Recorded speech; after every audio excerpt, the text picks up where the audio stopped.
有行走 CD 称号的林俊杰，周末在台北开唱，4天下来演唱会票非常难买，偏偏网络上很多黄牛都想高价卖票，价格翻到2倍以上，4000多的票变卖1万多，主要因为这几年网络平台抓黄牛法令有限，让他们越来越大胆，还把大头照直接换成黄色的牛。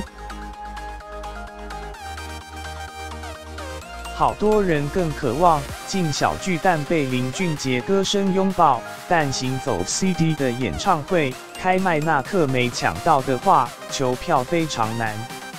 林俊杰演唱会今天是最后一天，但很多粉丝没买到票来现场跑马求票，这可接受代购费很可观。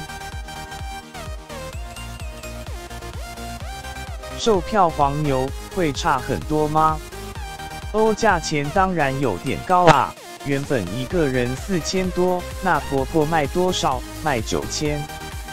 不止现场求票社团一堆高价票代售，1800被卖9600，3800涨到14000，25002张变11000，都是原价2倍多。演唱会几天下来，现场社团都是同样状况，因为票根本不怕卖不掉。